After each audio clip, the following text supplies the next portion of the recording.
local council. Hang on. Although people may know me from various radio shows and television programmes, tonight I'm working here to chair this. I have nothing to do with the BBC, ITV, Sky or anything else. So tonight I'm here to try and get your questions to the people who matter. Now, we are going to get a presentation in a moment. All I ask is that while the panel are talking, we listen to them, and then as soon as they've got through that, we come to the bit you all want. That's the questions and hopefully some of the answers, all right? Okay, let's start by introducing the leader of Thurrock Council, the Labour leader, Councillor John Kent. John.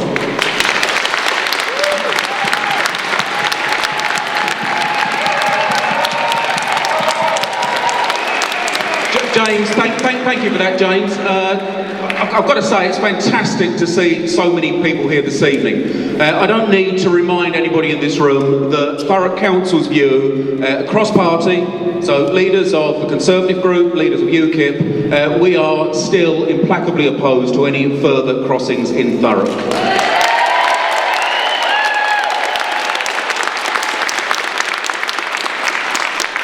We're not opposed because we're NIMBYs. We already have 3 crossings going through the borough. We're opposed because we know that the proposals that we have in front of us will do nothing to resolve the congestion that we already suffer from on far too regular a basis. We're not against new crossings, but those crossings have to be the right crossings in the right places. I've been really impressed by the way that Thurrock has risen to the challenge of this consultation. I've been really impressed by the way that we haven't divided into the east of the borough against the west of the borough, that we've stayed united, and I hope we can continue to do that. This is about opposing any new crossing, not just a crossing at option C. And finally, I don't use social media myself, but I do follow it, I do watch it. And I've been really impressed at the courtesy and the adult way in which this debate has been carried out. And I would really ask everybody here this evening to continue that. You are going to hear things that you don't want to hear, but I do ask that those people who are saying it are heard with respect. I want to make sure that everybody has the opportunity to have their questions asked and their questions answered. Final 2 things I'll say. We want to be in contact with as many of you as possible, so if you can let us have your addresses, email addresses, whatever. If you can try to write as clearly as you can, because we're going to have an apprentice that's going to have to try to get them into a database. It's going to be difficult enough as it is. And we really do want to finish at 9 o'clock so that we can get the buses back to where your cars are. With that, I just want to thank everybody once again for coming and ask you all to be patient and behave. Thank you.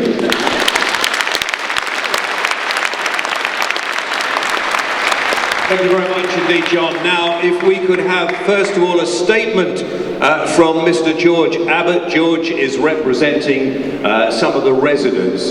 George? Hello. Ooh. Okay, you better stand up, George.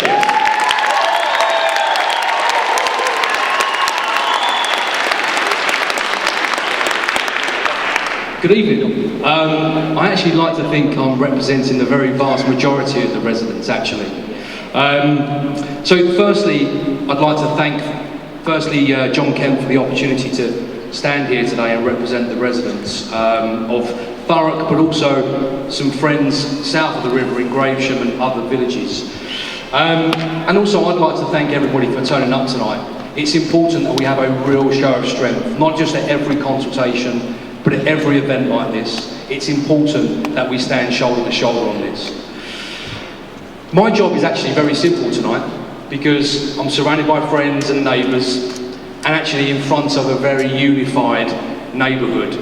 And I'm very proud that actually we are standing here and saying enough's enough. So, as I go through some points here, and I just want to reiterate something that John said, it is important that we do so in a respectful way. We want to take the high ground here, and we want to just explain why this is fundamentally flawed, why Thurrock says no, and why enough is enough. In terms of the Facebook group, there are a number of them, but the main Facebook group that we have, Thames Crossing Proposals, has nearly 10,000 members, and regardless of what you may read, they're not auto-enrolled. We manually approve every single person on that group. And we will continue to do so. And that group has been the thrusting force of this campaign, and it will continue to do so. But we have no political agenda. I don't care who you vote for, neither does any of the admin group. It's run by the people, for the people, and it will stay that way. But it's...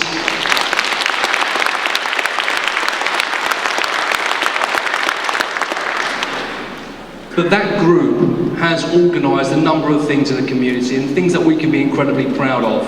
We have posters, we have people out in the streets canvassing, making sure that every single member of the community is fully aware of what's going on. And that's something that we can be incredibly proud of.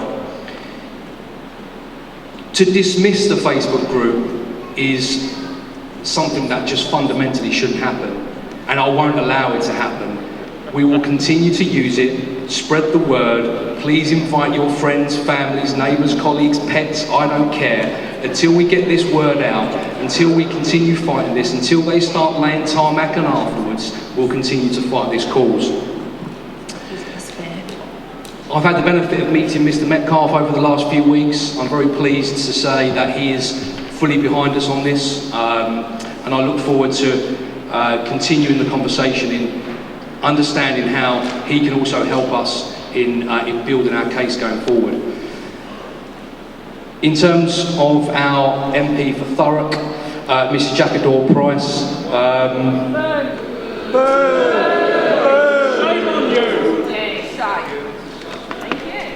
I don't feel I need to say anymore.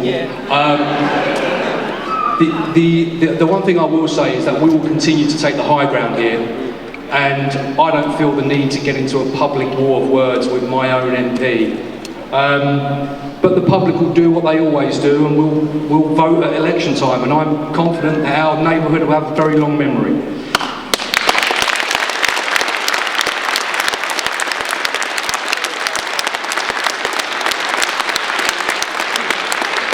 So on to the reasons why we're here today.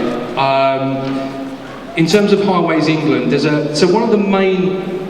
one of the main objectives of this that Highways England was set out by the government was to reduce congestion at the Dartford crossing. Option C presents a 14% reduction in traffic at the current Dartford crossing, and a journey time improvement of 13 minutes. And sorry if there's a few seconds out there. That's not a solution. You do not need to be an expert to tell anybody that that is not a solution. And I'd say to anybody at Highways England, I'd be worried if that genuinely is the best that you've got. The 14% reduction would still leave the current crossing over capacity. Again, not a solution. There are a number of key questions that need to be asked today. I'm not going to ask those questions, but I urge everybody here to make sure your questions are clear, concise, they are direct, and don't accept anything other than the answer that we need, okay? And if your question has not been answered, you ask it again, okay? This is our time, and we'll make sure that our voice gets heard. But there are a number of key questions that do need to be answered. The first one is location A, option A. Is it on the table, is it not on the table? The government seemed to believe that it should be, and the government seemed to believe that the public should be consulted on option A. The fact that we've not been, and the fact that it's been absent and intentionally omitted from consultation documents is unacceptable. The fact that there are no large-scale maps available for any of us to look at is unacceptable. And I would like to understand why. Option D. Why is option D continually thrown off the table? I've never seen...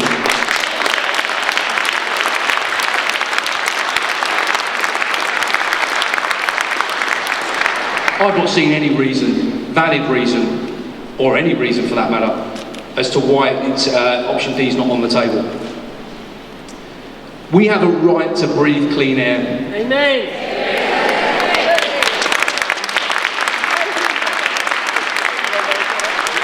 And I've not seen any independent data that suggests that this work has been done. And until it's been done, we're not going to rest until we actually see it in black and white print. I go back to my point of the first option, the goal set out by the government was to fix congestion at the Dartford Crossing. I have to ask why you're not trying to fix the Dartford Crossing to begin with.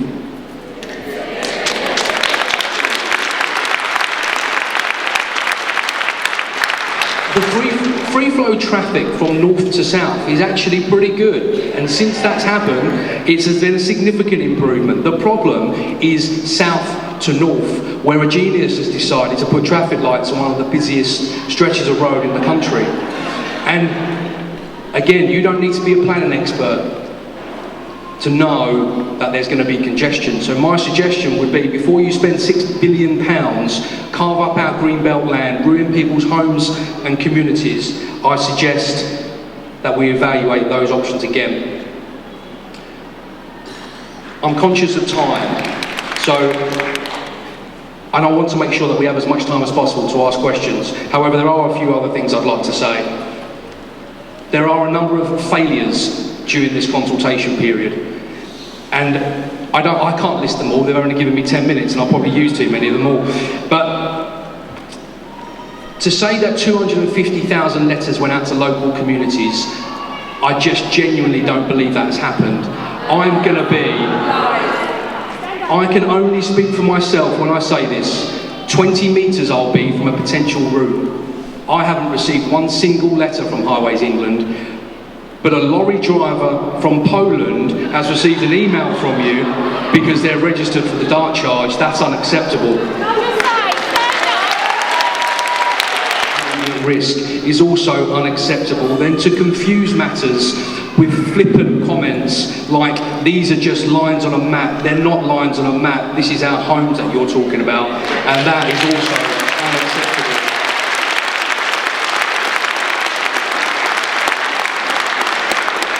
So in summary, there's a quote that evil prevails when good men do nothing. We can't afford to do nothing, and apathy is our enemy.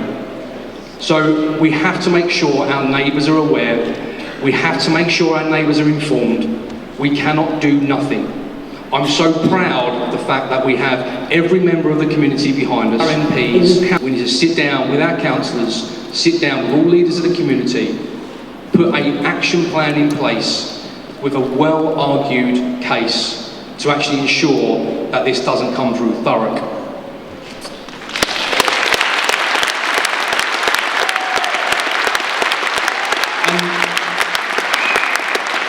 And my final point on this,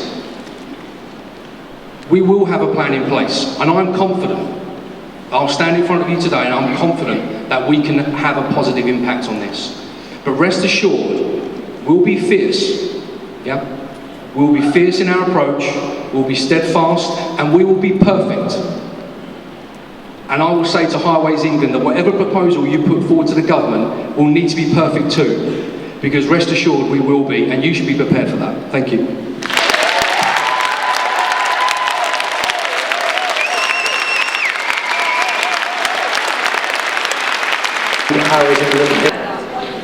Yes, bit of stage work there with the lights, of course, but there we are. So anyway, I'm very grateful to be invited along this evening to share with you our proposals, and hopefully during the presentation we'll be able to pick off some of the points that George made, and of course we're very pleased to have that opportunity. Can you do that? Okay, so the first thing I wanted to stand over here. The first thing I wanted to talk to is why we're here this evening. Well, of course, we're here this evening because there's a problem to solve, and the problem to solve is Dartford. So, pardon? Can you hear me all right?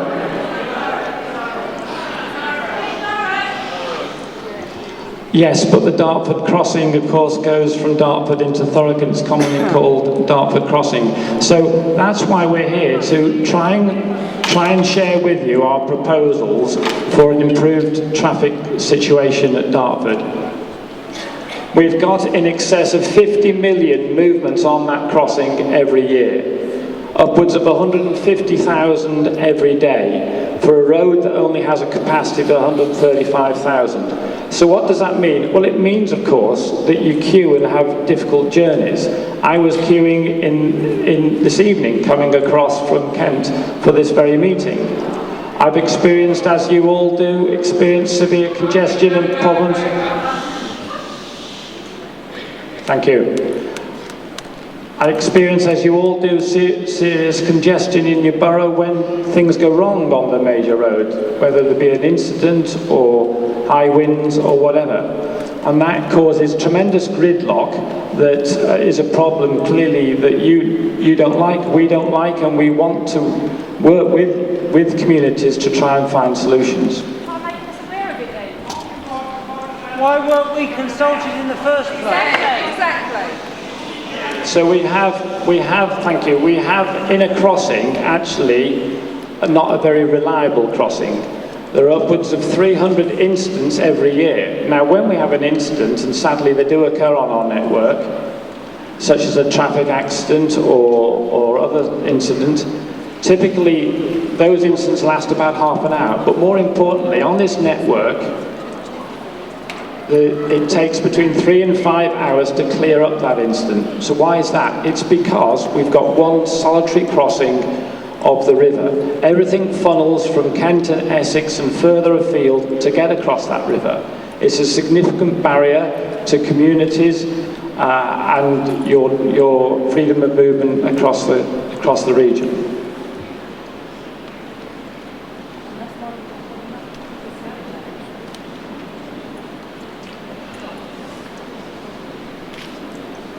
The other point I want to make just before we move off that slide is one of safety. The safety concerns we have on Dartford are exacerbated. We have more incidents on that network on the 282 than we have nationally. Our proposals really are about addressing those concerns, making the highways safer for everybody to use, making traffic flow freely. The worst thing we can do in terms of environmental pollution is actually have road networks that are clogged up, are stationary and stand in traffic. What we're proposing here is a solution that will help free up movement, free up those roads, so we do address that major concern. So what should we understand that? And of course, part of this consultation is very much about getting community input, getting feedback from those communities. There's absolutely no point in Highways England doing this work in isolation. Consultation is very much part of our striving to find a workable solution for everybody concerned. Then why didn't you send letters to everyone? Thank you, Madam. I'll take questions at the end. I believe that's the format this evening will follow. So, whilst we've been working on these proposals, we haven't worked in total isolation. Of course we haven't. We've worked with your Borough Council. I've met regularly with your senior officers of that council, sharing with them our plans as we develop them. Once those plans are developed to a state where they're fit and right and ready to share with you, that's what we do by way of the public consultation which we launched the other week.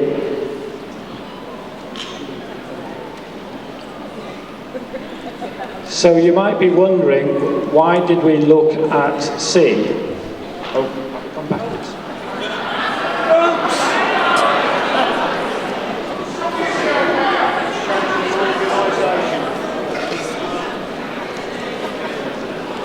Thank you very much.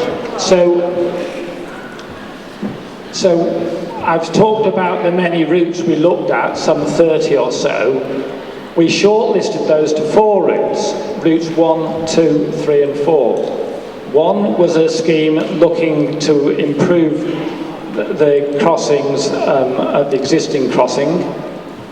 That would be an online improvement with a new bridge or tunnel alongside the existing, and modest improvements to the 282 linking to that crossing from junction 30 and junction 2 of the M25. So that was option 1. We then looked at 3 routes that essentially were within the C corridor, routes 2, 3 and 4. I recognise clearly they're different routes.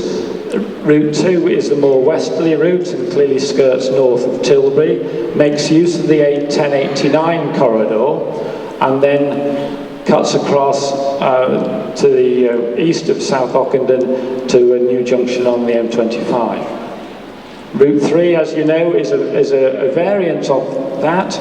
Rather than going north of Tilbury, it goes north of Chadwell St Mary, again linking up with the A13 and then taking a similar route to Route 2 to a junction on the M25. And then Route 4 was the more easterly route we looked at that takes an alignment basically to the west of East Tilbury with a junction on the A13 and then parallel with the A128 linking to the 127 that would be equally improved. Now, I must say at this stage, all those routes are viable routes. Okay?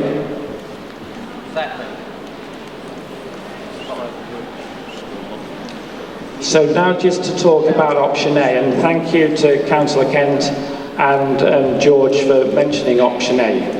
I want to be very clear in what I'm saying here, and if people could try and follow this, I'd be most grateful. So the Minister was quite right the other day. Option A isn't off the table.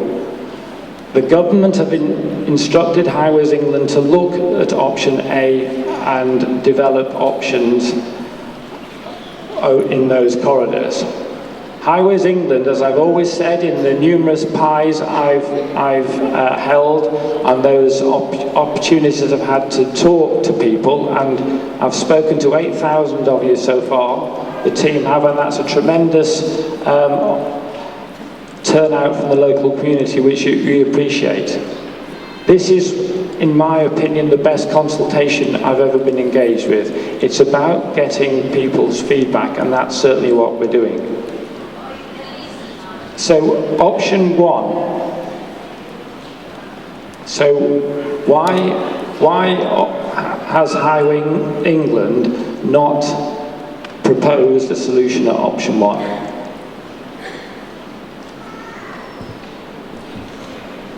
Basically, it's because we feel, in our view, it's not a credible solution. And let me go on to explain why I'm saying that.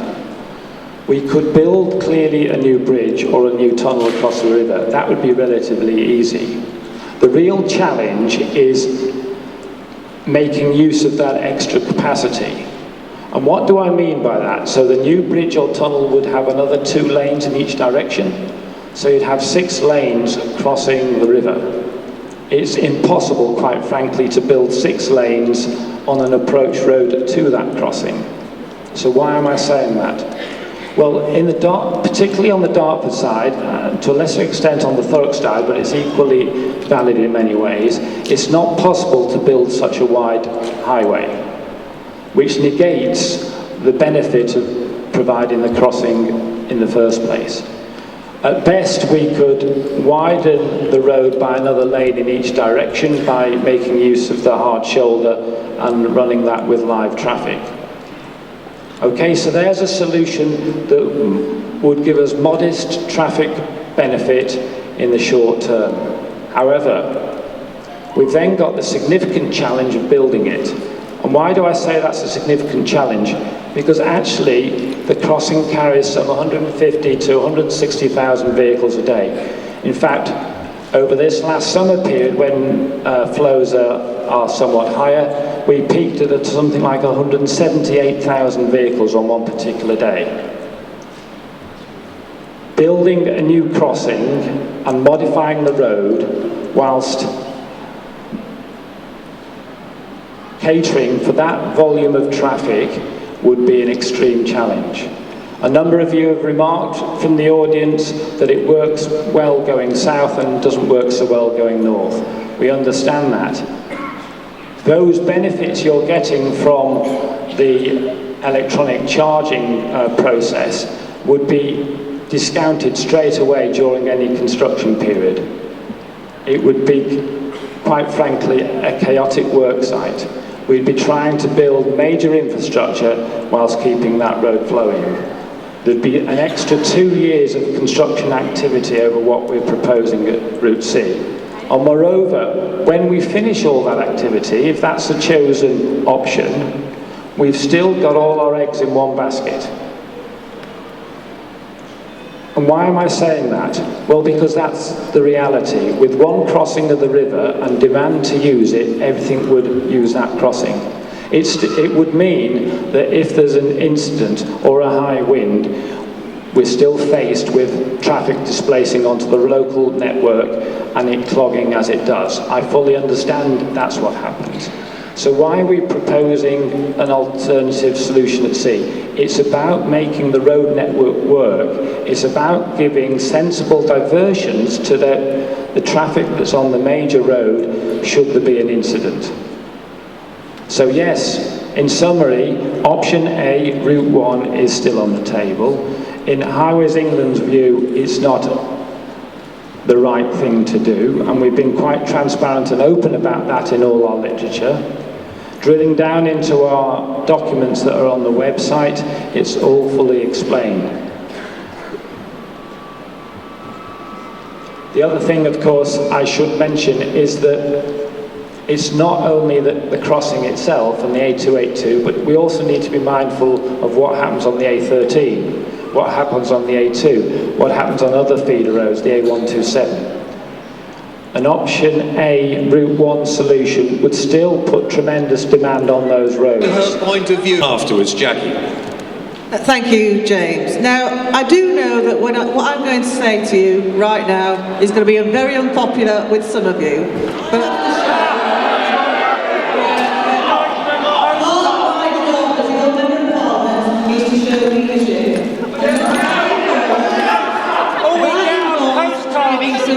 difficult messages. And the message I want to convey is there is a fact we all have to face up to.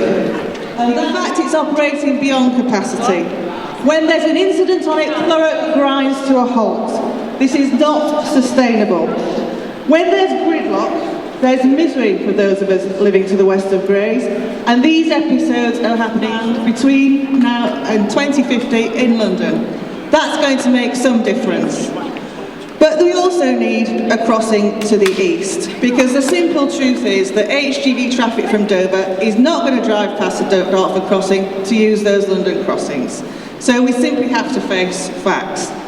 Now, at the time of the last consultation, we all stood together. Option D has been lost. No, it hasn't. I'm afraid it has.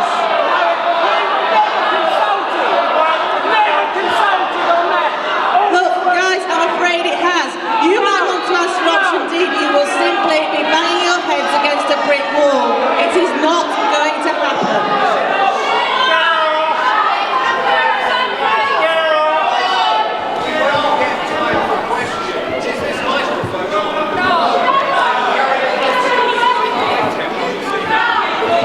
Microphones on, thank you. And whoever's doing this, concentrate on what we're doing up here.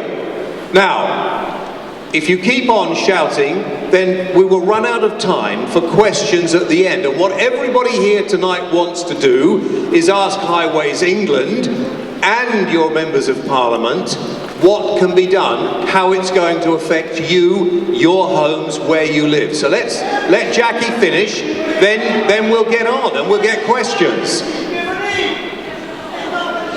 Listen, I'm telling you the truth. Option D was rejected in 2009, 2013 and now again. 3 times. I'm not prepared to be banging my head against a brick wall when I can get a better outcome for the people of Thurrock than the option that Highways Agency want to give us.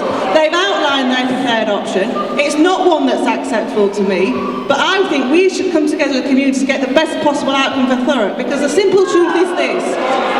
People in the west of the borough are suffering poor air quality, and that will not be dealt with until we get a new crossing. Now, I'll be quite honest with you.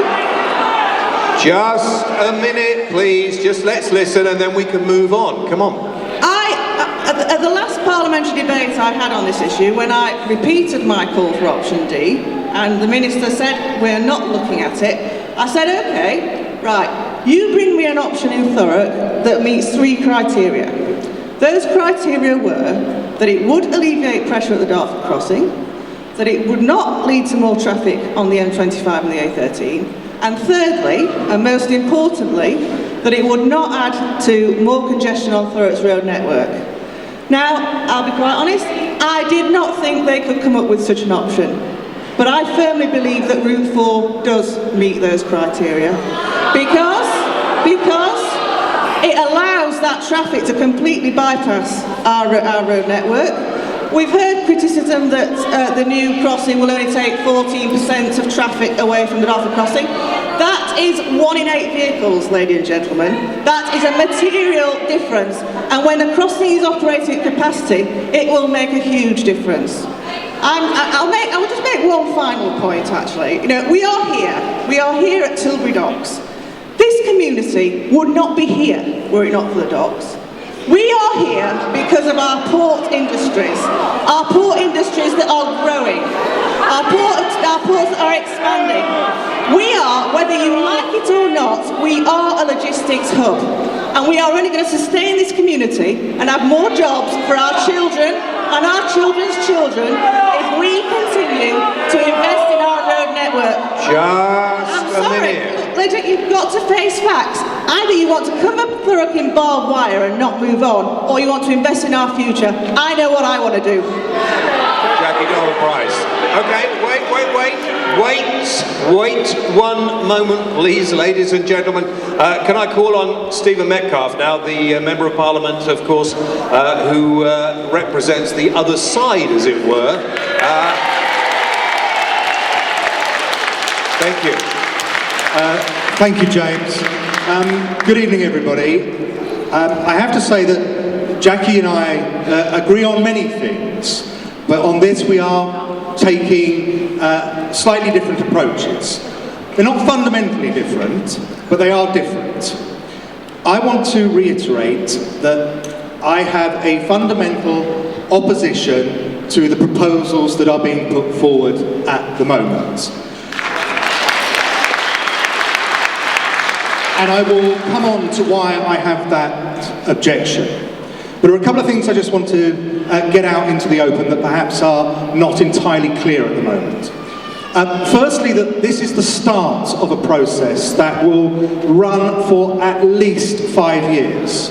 This is the 8-week consultation on, well, I'm slightly confused as to whether or not option A is or is not on the table. I've today tabled questions to the Transport Secretary just to get clarity on that issue. But the final decision will not be made for a number of years. So we have opportunities to put representations in now and when further decisions are made. And so I want to encourage you that nothing has been set in stone yet. The other thing I want to do is just to put to rest some of the fears that accompany the detailed maps that were published as part of this consultation. In my discussions with Highways England, I am assured that they were for costing purposes only, and they are not indicative of potential engineering solutions to junctions, and they have been very misleading and very damaging for the people whose homes sat under some of those extraordinarily large junctions. And the third problem I have, in principle, is I am growing increasingly concerned that the options that we are being presented with will do little, if anything, to tackle the problem at the existing crossing.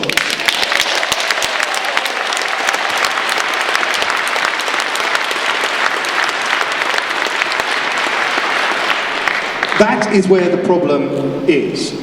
And while I accept that moving 14% of the traffic away from the existing crossing is a good thing, we know that volumes are set to grow. Highways England have identified that volumes will grow. And my concern is that large infrastructure projects tend to drive and generate their own traffic use. So while we may pay a huge environmental price locally for a new crossing, the capacity that it releases may well be absorbed very quickly. And so we will have actually not gained anything. But we do have to be realistic. Just because we don't like it and that we don't want it doesn't mean it won't happen. So I think we need a two-pronged approach. The first prong is to continue to oppose the options that are being presented to us. I think we should challenge the presumptions on which they are being made, to challenge the decisions, to search for the evidence, to question those preferred options. And if that evidence is out there, we need to present it. The time, and I've said this before, the time for saying, I think and I believe that option D would be a better option, are gone. If we want to change Highway England and the government's mind, it has to be evidence-based. Jackie is right to say we have made this argument for years. For as long as we have known each other, we have been arguing that the crossing should be further east. But time and time again, it is knocked back on the basis that it does nothing to address congestion at the existing crossing. We're going to have to work harder if we think that assumption is wrong. My second fear is that option C particularly is being brought forward for the wrong reasons. We all know something needs to be done about the existing crossing. My concern and fear is that option C is something, ergo it must be the right answer. I disagree. I think we need to take a step back. We're answering a question that was posed 10 years ago, and by the time this is constructed, it may be a 20-year-old question. It may well be an out-of-date answer. So, between now and any spade in the ground, I will want to challenge. I will want to challenge the ability of option C, particularly to address the problems at the existing crossing. What will it do to improve air quality? What if that extra capacity at the crossing is absorbed very quickly and we end up with 2 air quality black spots? What will it do to generate and support growth? I want to challenge the economic benefits that we've seen. Most of the economic benefit will be regional, if not national. Nothing to do with Thurrock. I want to challenge the business case. I want to understand how many vehicles are trying to get from the M2 to the M25 or the M25 to the M2. Because if it's only those vehicles we're trying to help, we may be creating a further problem. The environmental impact of this is huge. How do we construct this across ancient fenland, potentially? And finally, the consultation process itself. I'm known for being a nice guy. I like to be nice to people. I like to be polite and engage with them. But I do have to say, I have very deep concerns about the consultation process that we have. It's been confused and rushed at, and I don't think it has given everyone the opportunity to say everything that they have wanted to say.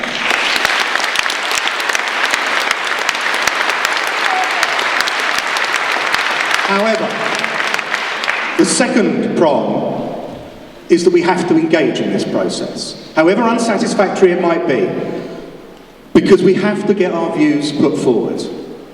I have said that I will personally forward any correspondence that I receive on this issue, both to Highways England and to the Minister, but it is no substitute for your own submissions to this process. You have to make sure your views are heard. I have written to the Minister on a number of occasions about varying issues, and I will continue to do that. I've also written to the Chancellor today because I am, as I've said, concerned about the business case, and I've tabled a number of questions. But if this does proceed, then at each and every stage, we have to act together to do what is in the best interests of Thurrock. That's both of us, Jackie and I. We are on your side. We may take different approaches, but we are on your side. If only we could stop this, or if only the problem didn't exist, but it does, and so we have to work together to find a solution.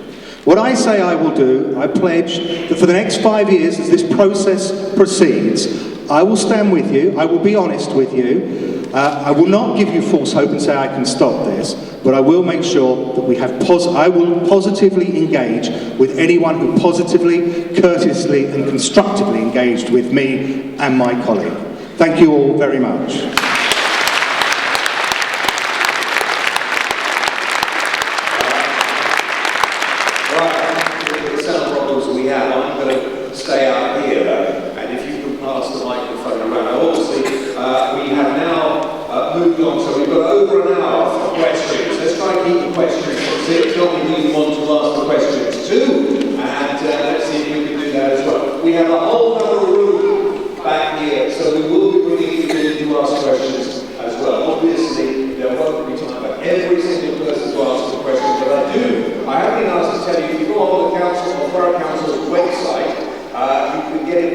highway as well, and you can see the plans, because I believe the people in the other room couldn't see how presentation is there, I'm sure.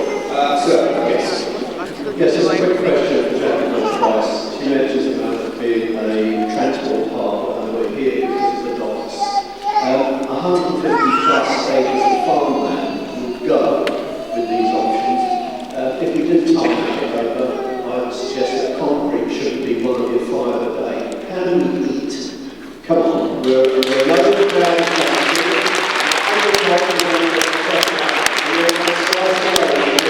productive land that's close to London, and in this area alone, we no longer have sheep, but we're still happy to go to Asda's up the road and buy New Zealand land for 11,000 miles away. Thanks for covering that farm, and that's going to do loads of good. By ship through these very docks. And I will defer to Martin Potts about the figure you've just given about how much land. I mean, we are talking, and you've seen the drawings, we're talking about a dual carriageway that will go up to the A127, it will go through farmland, it won't destroy it all. I'm Councillor Gerald. Must understand, the County of Essex are going to free-lane the A130. The County of Essex have applied for funding to free-lane parts of the A12.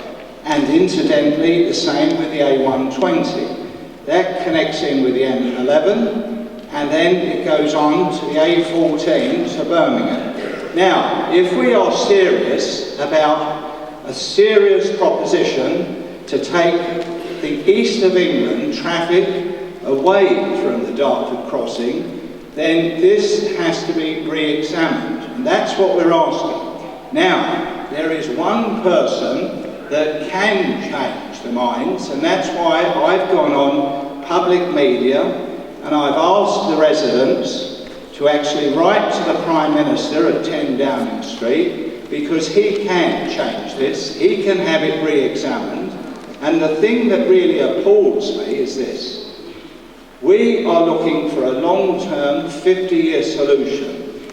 My point is this: what about having a train link from Essex to Kent at Pitsea as well? Because ultimately what we are going to have to do as a country is take the heavy trucks off the road.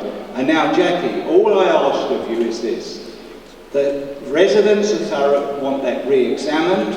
I will encourage them, and I'm sure that John Kent will do the same, and Tim Aker. At the risk of repeating myself again, this has been re-examined. It's been rejected in 2009, 2013 and now. I mean, Gerard, you said you've been arguing for 25 years. I've only been arguing for 10 and I'm sick of banging my head against a brick wall. It's time to get real. The only options being looked at by Highways England are the 4 that you've had explained to you today. That's what we're dealing with, that's what we need to consider. And there is no point at all coming up with a new option, because it's been rejected 4 times. A question, Jackie, from a lot of people behind me. Why? Why can't there be... I'm going to ask you, why can't there be any other options looked at if people really don't like them? Because we are now in round 3 of a consultation. We had...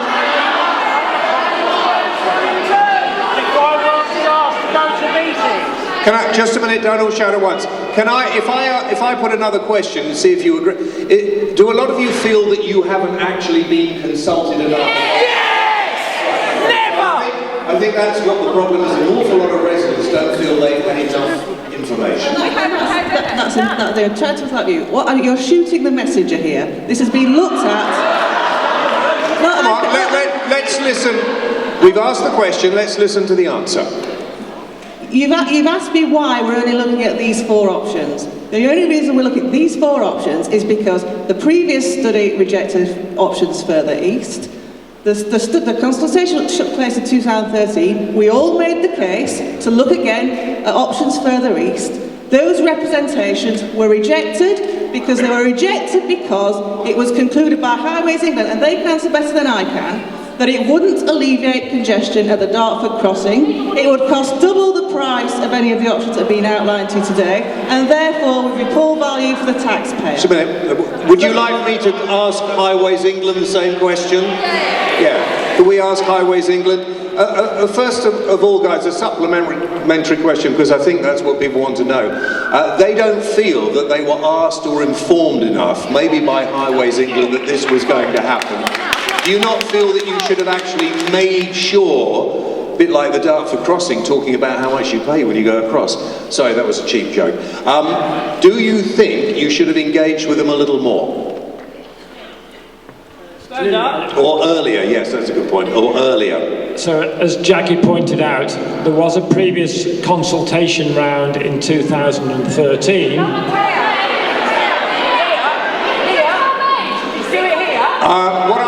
Hang on, hold on. What I'm getting is that a lot of people didn't know that that was happening in 2013, is that right? One of the biggest things that just a minute, one of the biggest things that seems to be the problem, I don't know, we'll come to John in a moment, was that the council's fault or was that Highways England for not telling people enough? Let's listen to the answer. All I can say is the consultation ran. Clearly, I know Thurrock Council and MPs and so on made their comments known. I know individuals in the audience will have made their comments known. Who did that? What? Who did that? Hang on, just a minute. Who made their comments known originally? Hands up. Oh, God. Half a dozen. Half a dozen. All right. How many's here?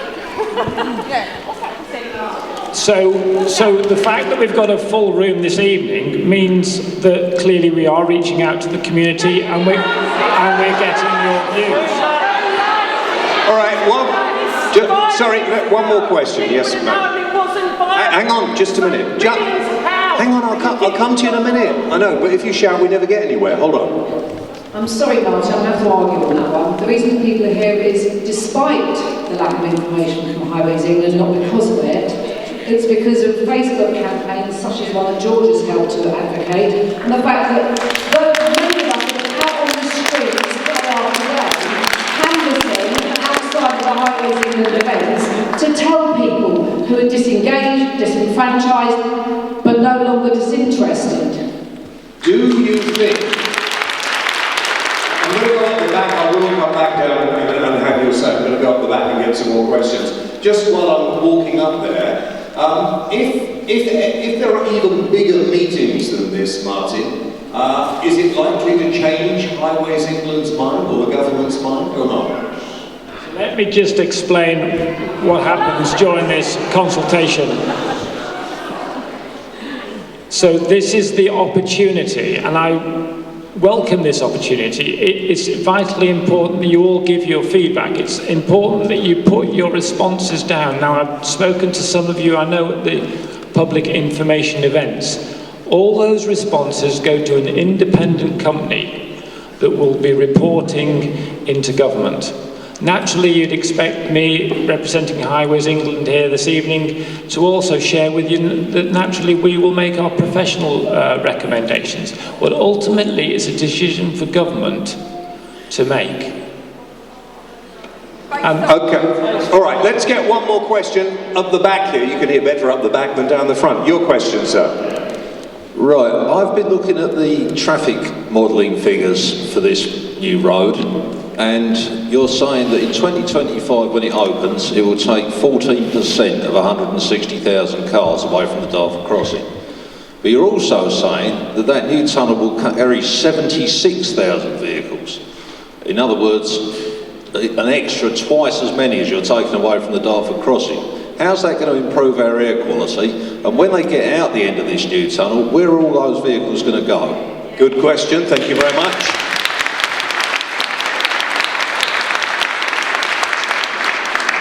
Highways England.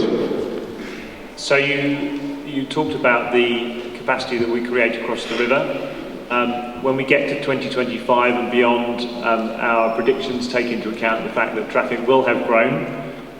So you're correct to point out that the volume that is going across the river by that point is higher than it is now.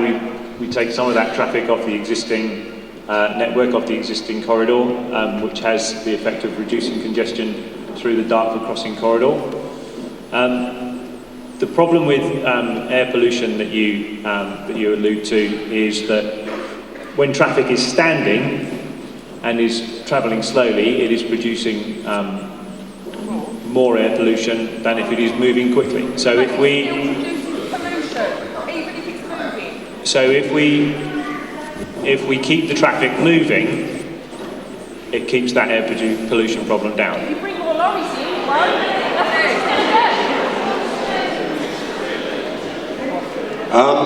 That wasn't quite the question you asked, was it? It wasn't actually anywhere near an answer to the question I asked, which was where are the extra 50,000 vehicles a day going to go? Because they're going to go either onto the M2, which... Hang on, let's get an answer. Where are the 50,000 extra vehicles a day going to go? That's what you want to know. All right. Guys, where are they going to go? Okay, I beg your pardon. There was another part to the question, which is about where the traffic is going from and to. So, our predictions take into account where all those vehicles are coming from and going to across the whole of the country. It takes into account goods vehicles, it takes into account commuters, it takes into account holiday makers and all the other journeys that are going on through the network. So our predictions look at not just what's happening locally and in the region, but across the whole of the country. So I can't sit here now and say they're going from here to here, A to B. What I'm telling you is that there is change in the traffic volumes that are going across the river, and that is happening right across the country, right across the area. Can I, just a minute, okay. One question, just a minute. One question though, from a gentleman up here. You want to know? Go on, just speak. Oh yeah, there seems to be a complete fixation with relieving congestion at the Dartford crossing. Are we looking for an alternative way of crossing the River Thames? Or are we looking to alleviate traffic at the Dartford crossing? So why are other options of crossing the Thames not on the table? Right, well I think there are no other options at the moment, are there? Because that was the consultation is that what you were saying earlier? John, do you want to answer that? Can we pass the microphone to John Kent? No, somebody on the other table. Just stand up, speak away. Hi, so my name is Ian Wake, I'm the Director of Public Health. My job is to give independent clinical medical advice to your elected representatives to protect your health. The gentleman asked about air quality and air pollution, and there's a lot of emotion in this meeting, understandably so. I just want to give you some facts. So, 4 facts. Fact: air pollution in terms of exhaust fumes, nitrogen dioxide and particulate matter is linked to serious illnesses. It makes lung conditions worse, it increases hospital admissions, it increases risk and premature mortality, excess deaths from cardiovascular diseases, heart attacks and strokes. Fact: the illnesses that air pollution make worse are already killing too many people in Thurrock. If you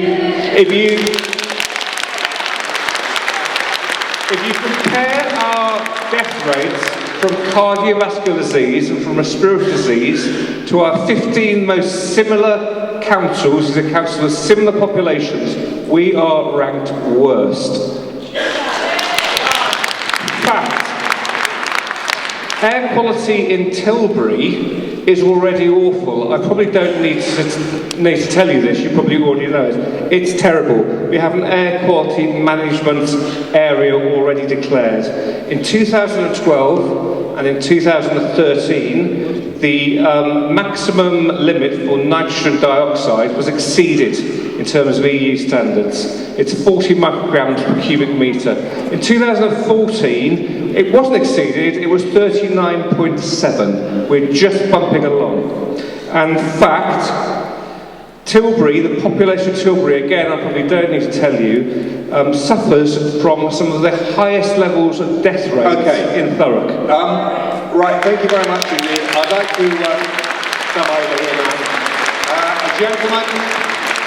A gentleman who has had to sit in the annex, I'm afraid, behind us. So we're bringing some of the people from the other room that couldn't fit in here this evening. So your question. Hi, my name's Pete. I'm actually from North Ockenden, an area that's going to be blighted by this. My question could be, in a time of austerity, when we are having cuts to the NHS, the police, fire services and welfare, is this the correct way to spend £6 or £7 billion? That is not my question. My question has three parts to it. The overriding question is, why does HE only consider new roads as a solution to congestion problems? Are they aware of the scheme in Germany where they actually reduced motorway roads, they put a speed limit of 50 miles an hour on the roads and banned overtaking, and by doing that they ease congestion, increase traffic flow, cut down pollution? Let's get an answer. What about reducing the speed limit to 50 miles an hour, banning overtaking, and you think that would cut a lot of the air pollution problems? Is that something that Highways England have ever thought about? Let's get an answer. Well, of course, it is something we think about in terms of the way we manage a lot of our congested motorway network by introducing variable speed controls. It's widely recognised that if all the traffic travels at the same speed and a reduced speed, actually you increase the capacity of the road. However, that option really isn't there for us on the A282. It already runs at a reduced speed. The physical constraints in the tunnel particularly mean that traffic at best is doing 30, possibly 40 miles an hour. The network is full. We all recognise it's full. There's a problem to solve, and we're looking to solve it. And the only practical way I think we can solve it is to provide that additional capacity so that actually vehicles keep moving. That's the best thing we can do, recognising that the transport fleet does generate pollutants. That's the best thing we can do for those local communities that at the moment are suffering terribly from having standing traffic on those roads that are currently very congested. The A13 and the 282 being principal roads. Okay, one more question from you. There's 24 hours a day. How many of those hours is there actually congestion? Okay, how many hours of congestion on the road? It's always at the same time, but that's, I suppose, when people want to use the roads, isn't it? Okay, so congestion starts building up at sort of 5:30 in the morning as particularly the commercial traffic tries to take advantage of a free journey across. That congestion stays there on the road for much of the day. Yes, there is an AM peak, there is a PM peak. The inter-peak is pretty full. The facts speak for themselves. The route carries 50 million movements a year. I said earlier on one of our peak days, we had 178,000 vehicles moving across the crossing.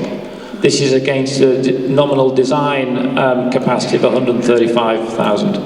All right, another question over here. It's a question for Highways England.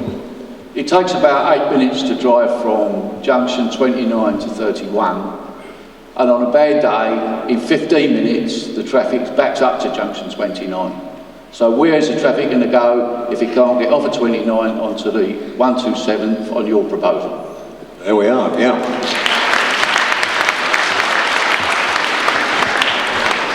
Okay, so what really the gentleman has spoken to there is the fundamental problem we have, that Dartford is the sole crossing of the river. So when, thank you. So when we have an incident with the sort of volumes we're talking about, of course, queues back up along the network quite quickly. Now we all know what happens because there's a junction 31. Traffic will come off the motorway, it tries to rat run, it tries to jump the queue, and and we all know the consequence of that sort of behaviour. Your networks get hang on. Thank you. Hang on, let me just do this, right. You're right, the question is... It needs to go further east so it doesn't go near the tunnel in the first place. If we have a problem from junction 29, the whole area is jammed up. So will the new crossing basically alleviate the problems on the M25 or just make them worse? Well, now let's get the answer. Will it alleviate it or make it worse? Well, it'll alleviate it. Are you sure? Yes, we are positive about that. We have in the M25 a very important network that circulates what is becoming an ever busier capital city. London is growing, that network is clearly carrying traffic. By providing an alternative crossing, on those occasions when sadly there is an incident on the major road, that alternative route is available to traffic as a sensible diversion route. At the moment, there's no credible alternative. All right, traffic sits there and waits. Let me, but these crossings are supposed to alleviate this, aren't they? They're supposed to make it better and cut the congestion. Are you saying that whatever happens in the future, we've just got to put up with more congestion? No, what we're saying in our proposal is that proposal is fit and proper to account for the demand on the crossing and the volumes of traffic that we expect it to take. Now, our designs are proven to 2041, which is 15 years beyond what we're assuming is the construction opening date. Clearly, beyond 2041. It's almost anybody's guess as to how traffic might generate and build beyond that. Well, most of us won't be here then, so we'll move on from that rather depressing thought. Thank you. A question for Jackie Doyle-Price, if we might. Yes, sir. Good evening. Jackie Doyle, earlier in the conversation when you were reporting about Quayback, you were claiming that you were there to lead us. I always thought that he was there to represent the company's view, the view of people who vote for us.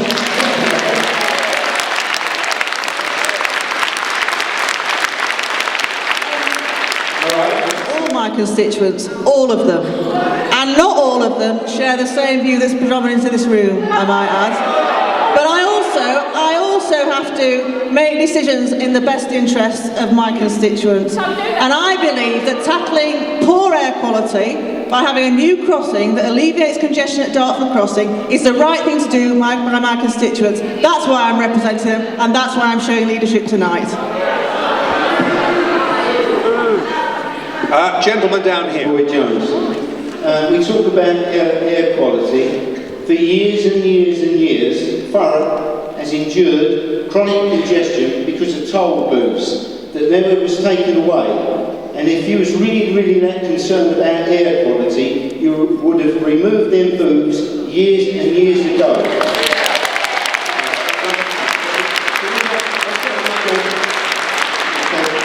And number two, this route has been, as you proposed it, will not alleviate any chronic congestion in Thurrock whatsoever. With the outlets of Chapel St Mary, the Audsley Cop, the 127 and the N25, that is a square grid of chronic congestion. Please think about this. Thank you. Right. One supplementary question over here. The data that's being used is 16 years out of date, is that right? So the data you're using about air quality, about the numbers, I see, is 16 years out of date. If you took it now, you'll probably need more crossings, wouldn't you? Yeah? Okay. Tim Aker, who is, of course, the UKIP member of the European Parliament, you have a question, sir. I do. My question is to Mr. Potts. I'd assume you'd want as many people to respond to this consultation as possible, yes? Just not yet, yes, you would. So why then are you only having these consultation days in a few places in Thurrock? You're not having them in Averley, you're not having them in Stifton Place, you're going back to a few areas, repeated, you're not going to Stamford either. So why are you only going to a few areas? And if you wanted all of the responses, why haven't you sent a pack to every resident in the borough?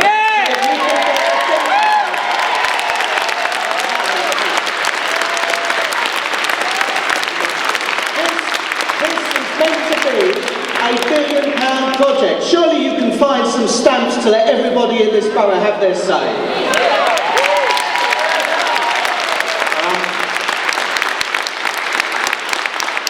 Is that a question for Highways England or for the members of Parliament?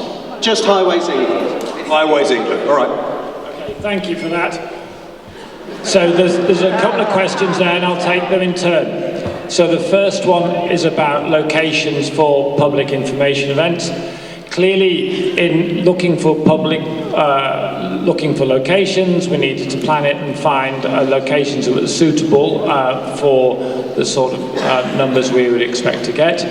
We've reached out on 24, in fact, we've planned 24 separate days of engagement. We've seen over 8,000 people. That is unprecedented in terms of numbers coming forward. Now, why are those days important to us? Yes, we could have sent packs to people. The best way to engage with people is to have a conversation. Those public information events are all about having that conversation. Explaining our proposals. How do we get to your consultations when we work full time? For those of us that work in the city, we get home late at night. They're only on till 7 p.m. All right, no. You don't even need a microphone. Yes, that's very good. Yes, very good indeed.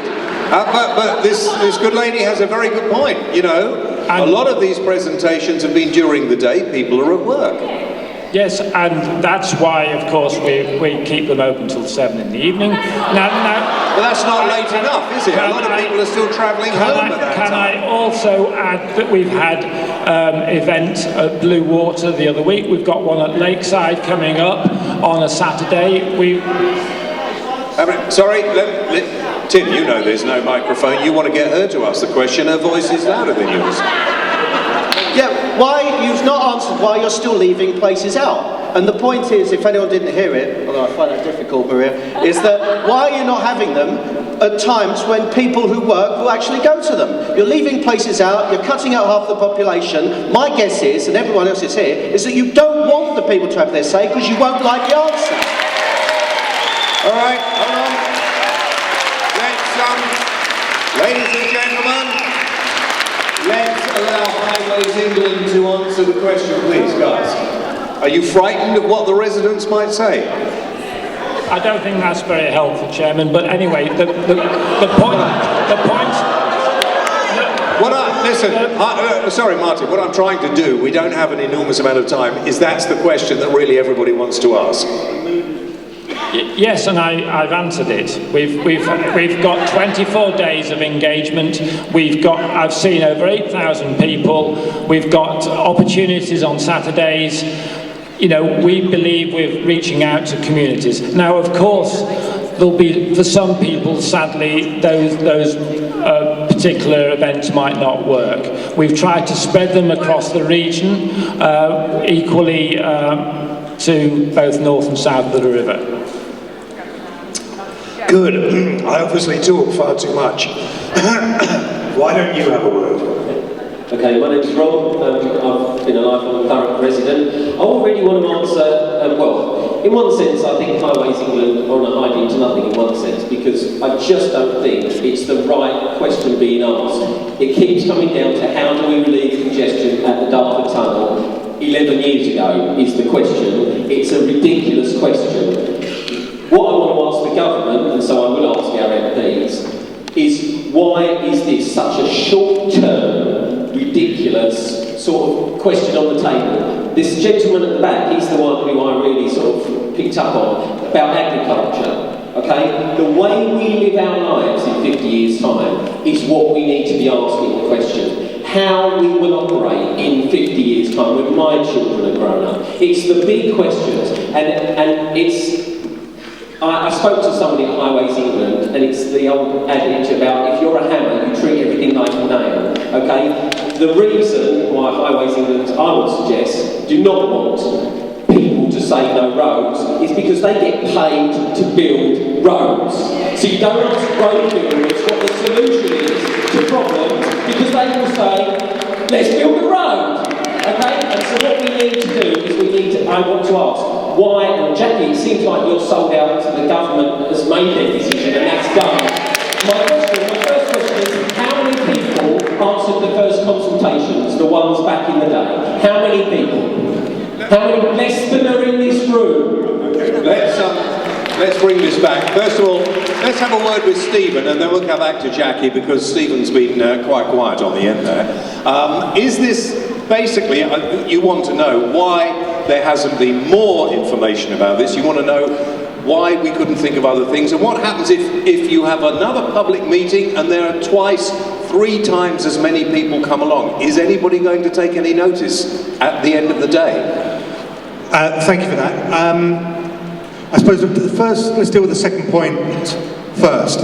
With all big infrastructure projects, there are always those who object to it, and I completely get that and completely understand that. Whether it's HS1, the expansion of Heathrow Airport, the construction of the M25, HS2, which is still taking evidence about the proposed route.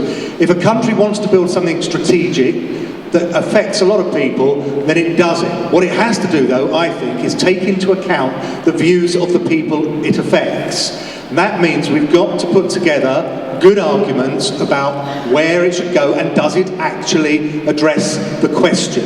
Does the proposals that we're being given answer the question that, Rob is right, was posed 11, 12 years ago about dealing with congestion at the existing Dartford crossing? I'm increasingly concerned that what we're seeing doesn't, and that we will be out of date. As soon as it's finished, it will be out of date and moribund and a white elephant. Now, it's, as I said earlier, it's gone beyond the I think and I believe argument. We now have to use the data that's available to demonstrate that. Now, you're right, we do need to think further ahead, and which is one of the reasons that both of us championed option D. We could see the logic of creating an outer M25, an outer ring road linking up all these important bits of infrastructure around from Stansted Airport through Chelmsford, down across the Thames, close to Southend Airport, then down round to Gatwick. But don't pretend that that doesn't have a cost, and don't pretend that that wouldn't have meetings with thousands of people attending them, protesting against that. The option D, while I have been pushing for it, I'd be attending a similar meeting to this at Pitsea Leisure Centre, because that's my constituency as well. So we have to be realistic about who is affected by these things. It doesn't mean I've given up. It just means that we have to be realistic and fight what's being proposed with evidence. Okay. That's our challenge between now and a spade in the ground. All right. Question over here. Thank you very much, James. I'm Councillor Barbara Rice, and I represent the people of Chapel St Mary and also Heath. My question is for Jackie Doyle-Price. This week, Jackie Doyle-Price, you posted in the newspapers that councillors were politically motivated in their motivation in this crossing. Well, I'm going to tell you my motivation, I'm going to ask for yours.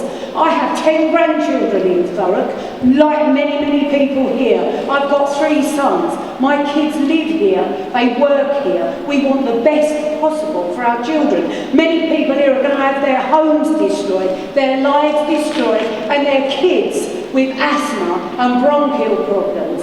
Our motivation is for people of Thurrock, because we are Thurrock, Jackie Doyle-Price. Who are you? Yeah.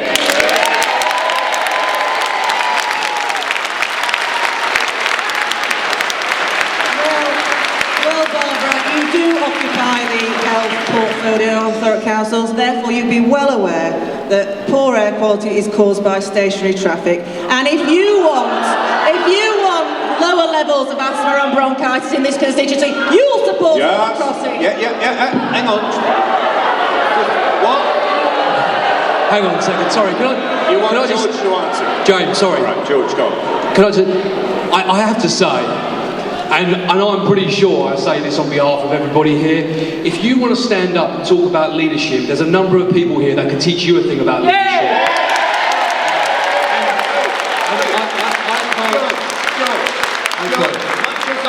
George, hang on. That won't do any good. Let's not attack each other. We're not attacking, because but the point, there are James, lots and lots of people who want to get there so and that's right, and I'm allowed to do that. Right. My final point will be, and this is to everybody here, is to remain respectful. It is to remain respectful, and we'll do any concerns that we have, we'll do through the right channels. Mr. Metcalfe is articulating himself very well, and let's throw our support behind Stephen, and we'll continue to do that. But Jackie, you need to look at the way you're talking to these people.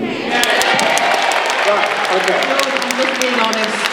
Right, listen, I've always been told I should watch the way I talk to people. Look, you've got a question. This is a few figures here. Who would you like to ask this to? This is for Highways England. I looked at your slides, the 135,000 capacity of the existing crossing. A reduction of 14%, based on what you said the mean peak numbers are over the last summer. I didn't take your higher one at 178, I kind of took your mean at 160. Still gives a crossing capacity of 137,600. That's still over capacity. So this is your solution for reducing capacity. You put a program in place that leaves the existing crossing still over capacity. To paraphrase George, that's not a solution. Secondly, and this is the second piece, you keep reiterating that the new crossing will alleviate congestion when problems happen on the existing crossing. I have to tell you, we've looked at your plans very carefully, especially your preferred option of Route 3, which already goes into a bottleneck at the Audsley Cock. I can tell you, and your consultation at South Ockenden, there was something happened with the crossing and everyone got caught for hours. If the new crossing had been in place, everything would have tried to divert to the west of the borough, and we would have had borough-wide gridlock, because your proposed plans just don't accommodate that level of traffic. And just a final point, and it is a little point, scoring point, and I apologise for that. Jackie, I'm one of the admins of the Facebook group. I think we're very well informed, and I voted for your colleagues, so how's that for political motivation? All right, okay. Let's. I'm going to come back down here, but I'm going to move up the back because I've been down here for quite some considerable time, and I'm going to ask a young lady over here who's been waiting. Wait, hey, just a minute. He's going to get the answer now. You're going to get the answer now. Then I'm going to come up here. Yes. Martin. Thank you. So your question there about congestion and alleviation with the network should there be a problem. Clearly, we do recognise that if there is an incident on the road on the 282, that leads to gridlock at the moment that you're all very familiar with. Obviously, I recognise that should a new crossing be in place at sea as a dual carriageway that we're proposing at the moment, clearly that would then become in itself very busy. This is not about building road networks that have twice the capacity they need so that you can cater for the odd incident on any network. But it is about building a network that actually works. At the moment, we've got a dysfunctional network with a solitary crossing of the river, and it doesn't work. You know that as well as I do. Any time you have an incident, and we've spoken this evening of 300 incidents typically happen every year. When that happens, you know better than I do what happens in Thurrock. It all comes to a grinding halt. That's the absolute worst thing we can do. There is no status quo here. We can't live with the network as it currently is. You've all expressed that concern very vocally this evening. I respect that. I understand it. We are trying to find networks that work, solutions that work, that keep the traffic moving, and this is what we're proposing tonight. All right, Martin, thank you very much indeed. Yes, madam, your question. Just a minute. I'll come back. Don't mind saying. Oh, yeah. Thank you very much. Right. I would like to ask Jackie Doyle-Price why she thinks this is a solution. I remember when the M25 was built, first of all, we were told it would take congestion away from all the local villages, and it increased it. Of course there is more traffic on the road now, we know that. It's a short-term answer you're looking for. The gentleman from North Ockenden was quite right when he pointed out that there should be other solutions to what's happening to our transport system.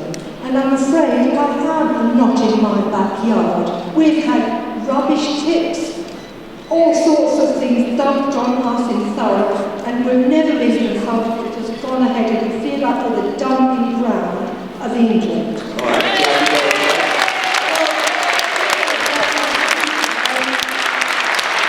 The reality is this country does not build new road capacity as quickly as it should. The reality is that when the Queen Elizabeth Bridge was opened, they should have started planning for the next crossing then. They didn't. It was left another 20 years. And that's why we are now playing catch up. Now at the same time, the number of cars on the roads is not going to get any less. The number of lorries on the road is not going to get any less. If we do not tackle this now, if we do not start to plan ahead for the next crossing as well, I might add, and for the next bit of road infrastructure, Thurrock will grind to a halt. So we are playing catch up.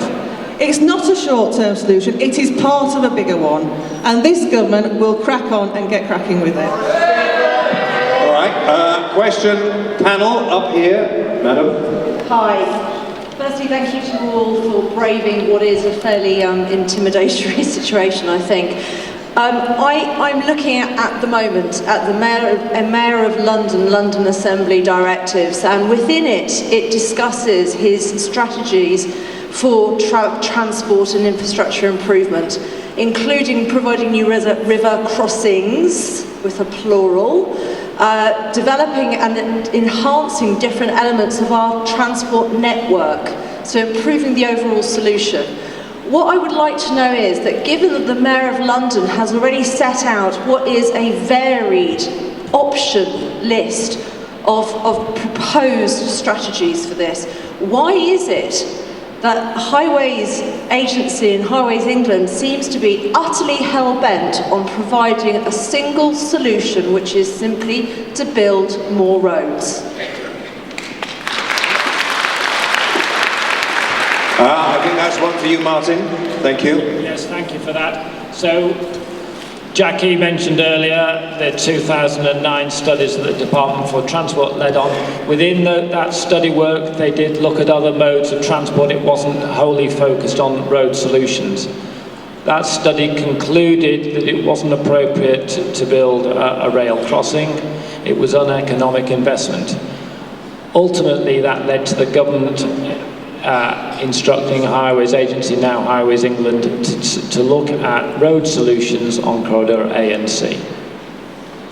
So should the Mayor of London and the government perhaps then talk to share that kind of cross-correlation of decision-making that's been made?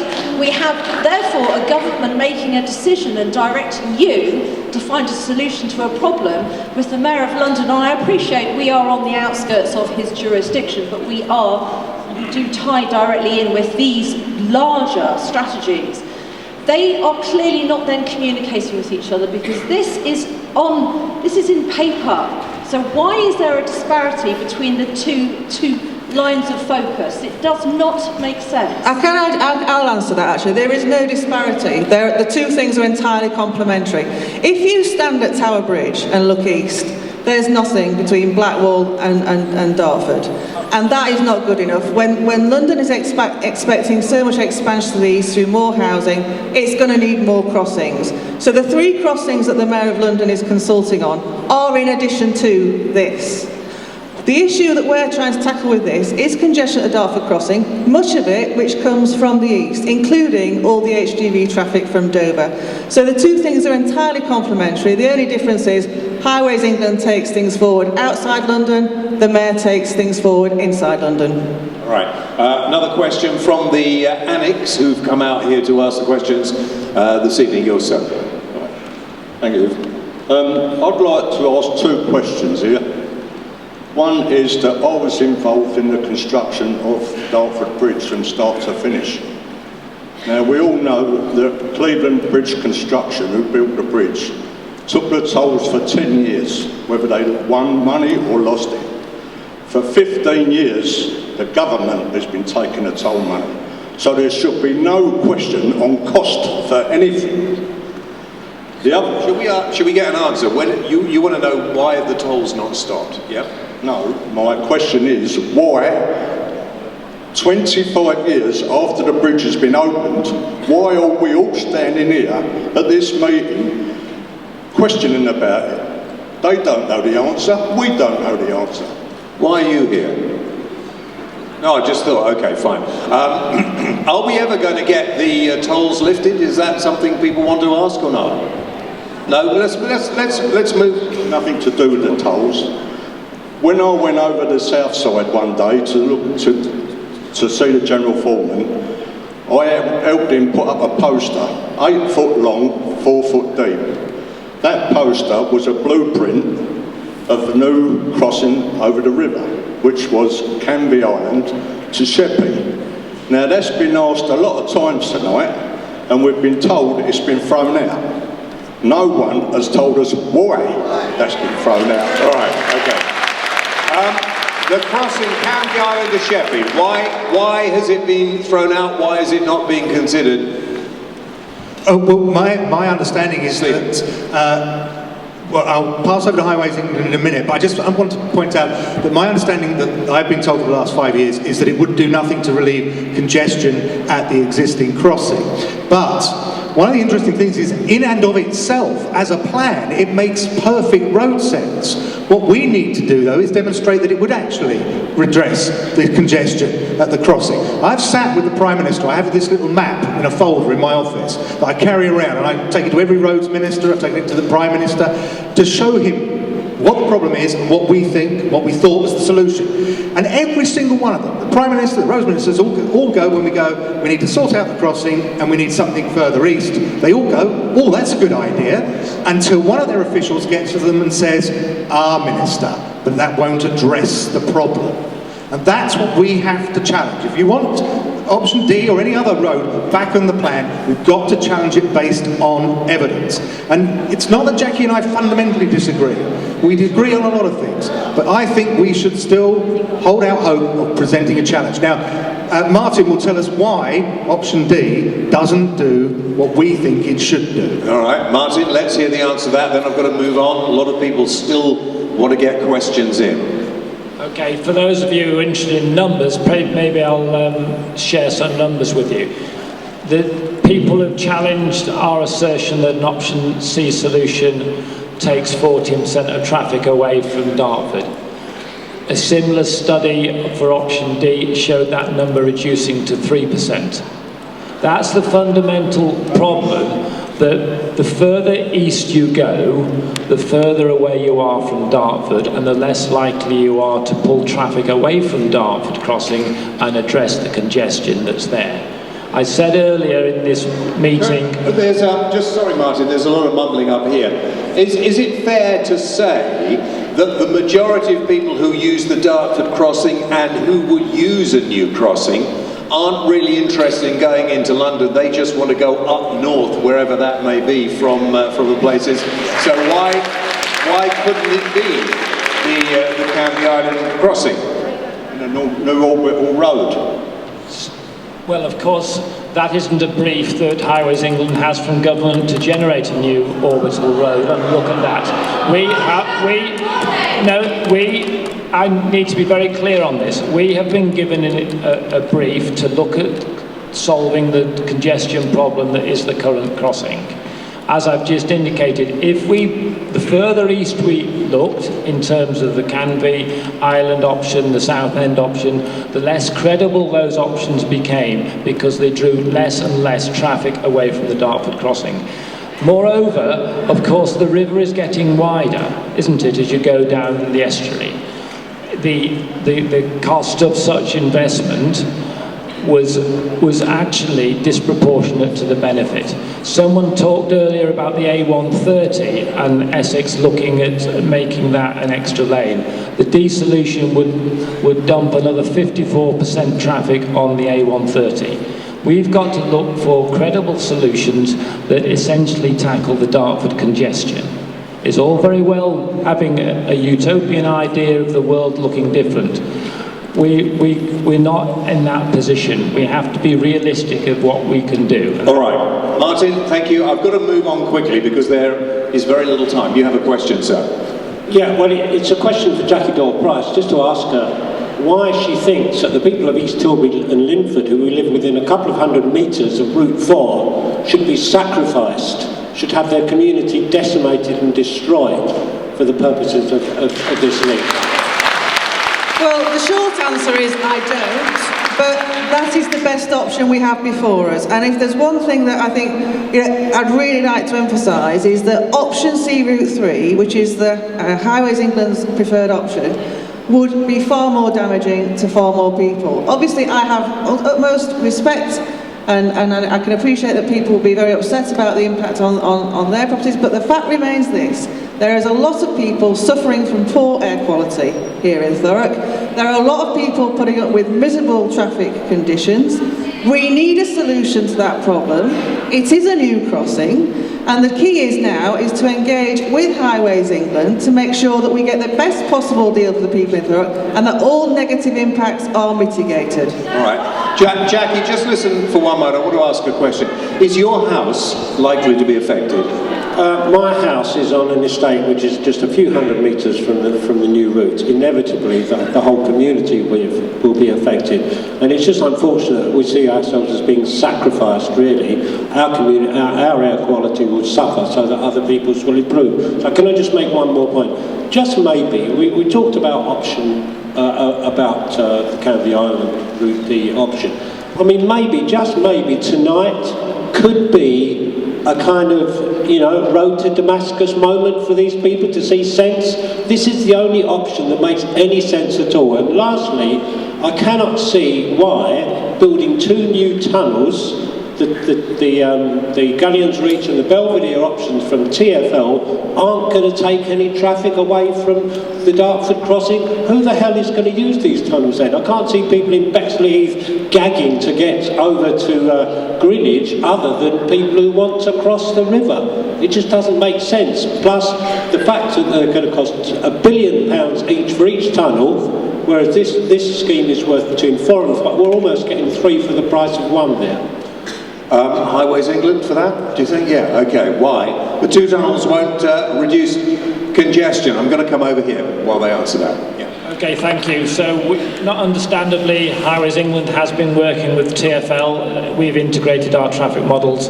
We understand what their proposals might do for our network and vice versa. The bottom line is that TfL's proposals are largely about urban connectivity. It's about opening up opportunities for trade and so on between in East London and so on, between north and south of the river. It's about joining communities. The sort of traffic that goes on the A282 and the M25 and the other connecting roads is different sort of traffic altogether. Yes, it does have a local component, of course it does, because it's the only solitary crossing, but it's also a major national artery. It's a major strategic connection for traffic that needs to cross what is clearly a barrier, namely the Thames. Okay, just something completely different for a moment as we're coming up to the end of time. When you want to leave, and some people are already going, I know, you do need to go through the main entrance here. You need to listen out for the bus that's going to take you back as well. So they're outside. Lady up here who's been waiting, I'm told, for a long time. I'm sorry, I must have missed you. Mine is to go back to option D. I know you've battered it, but Canvey Island desperately needs a road off the island. We would solve that problem with a road that would go across. You could solve Canvey's problem as well. It would hitch up with the A130, the A12, the M11, and eventually it could go on to the A1 North. And why? Why is it you're insistent? Is it you've been calling it all night, the Dartford, and mentioning places around Dartford. Is it just for the benefit of people in Dartford, or are you actually thinking about Thurrock as well? Because from my point of view, it doesn't seem to be.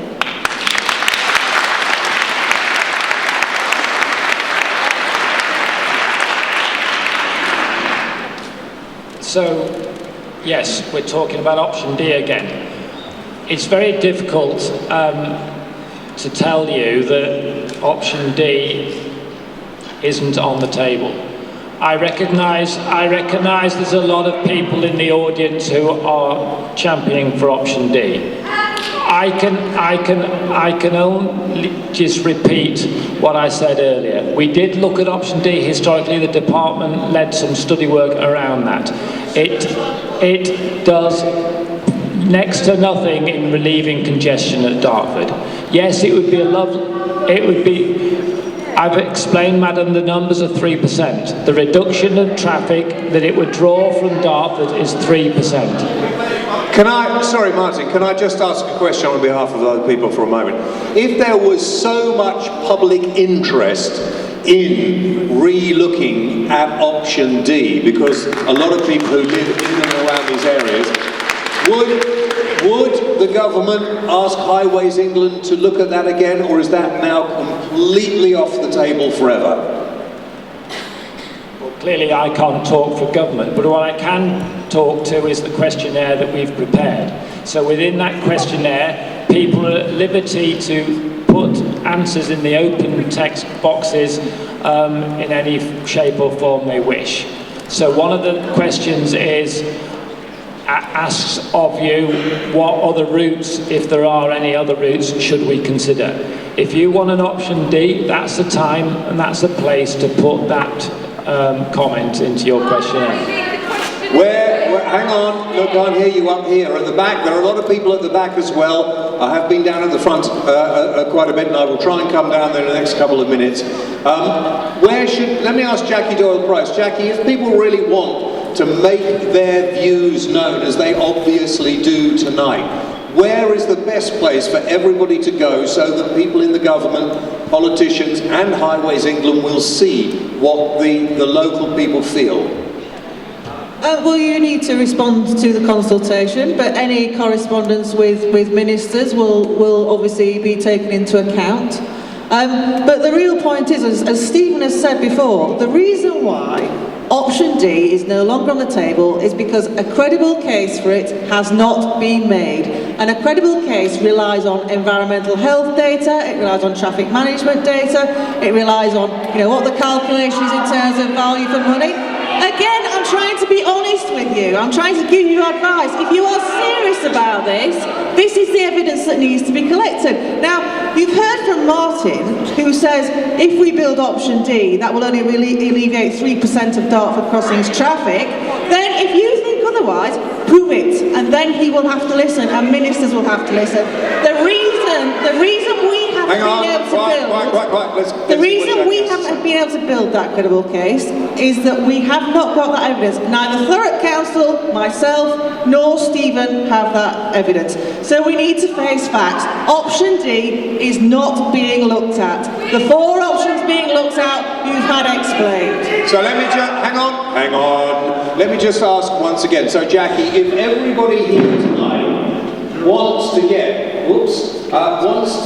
that option back on the table, because that seems to be one of the most pressing questions from everybody now. If they really feel that strongly about it, then they have to do something and they have to make their views known. Is that what you're saying, Jackie and Stephen? They have to make their views known, but they also need to have evidence that proves that that is the best option. That evidence does not exist. But do you have evidence to the contrary, people are asking me, Highways England? Well, sorry, I just want to reiterate Jackie's point. Highways England have consistently told both of us over the last 5 years that it doesn't do the job that they were tasked with doing. If we think that the landscape has changed so much over the last 5 to 10 years, then we need to work together, you and us, to find how and gather that evidence that will challenge Highway England's assumptions that option D does nothing to relieve congestion. But we've got to do that. They've been looking at this for 5 years and they've made their decision. We've now got to shake them out of that complacent view, if that's what it is, but we've got to do it based on fact. As I said a number of times now, the time for I think and I believe have passed. Here is the evidence. The data that you collected is out of date. The 3% has now turned into 12%. If that exists, but we've got to collect that to challenge Highways England. And I'm happy to help you do that. Stephen, hold on. How will that evidence be collected? How can people here tonight help to collect that evidence for you then? Well, that is something that I will be discussing with those who are leading some of the groups, the campaign groups, the Facebook groups. I don't want to set hairs running here at this public meeting, but there are ways of doing that. But it's not an easy task, and I want to discuss it and make sure we present it in a accessible and digestible fashion, not here at a public meeting. Okay, question here. Sorry. Yes, my name's Sonia Barron-Scott, and I've got a couple of questions for you. Firstly, we would like to know when are you going to be delivering every single pack to every single resident? And the second question is, we would like an extension on the consultation period because the information is not correct. So you need to make it correct and not us. So therefore, also, you're stating in your consultation pack that you actually don't want to have option A on the table because it doesn't suit purpose.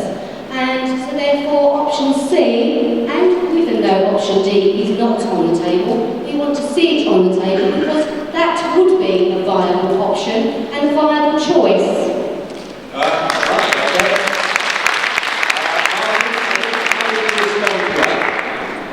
Okay, thank you very much. Well, I think there were 3 questions there. So the first one is a plea for extension to the consultation period. First point I want to make is that this is the second consultation that clearly has been running. There will be further consultations in future. 8 weeks is a typical period for consultation of this nature. Others in the audience have commented about TfL proposals for river crossings. As an organisation, they are also using 8 weeks. It's quite typical. We're halfway through the consultation period. There's another 4 weeks to go. Plenty of opportunity to respond. So the second question, I think, related to option A. As I explained earlier, option A, as far as the government's concerned, is clearly still on the table. Government asked us to look at A and C. That's what we've done. We've been quite transparent in sharing in our consultation material why we feel option A does not work. I explained earlier this evening that if we were to build at option A, it would take an extra 2 years of construction. Moreover, it would be extremely challenging during the construction period itself, with the live traffic that would be running alongside and through what is a very congested construction site. We need to be respectful and understand the local community on that road. We also need to understand the road workers. You know, no one's asked about road workers at all in this conversation this evening. A gentleman remarked earlier on, he worked on the bridge. Clearly, construction does bring opportunities for... Right, okay. Martin, thank you very much indeed. Unfortunately... No. This meeting, whether we like it or not, ladies and gentlemen, we've run out of time, but...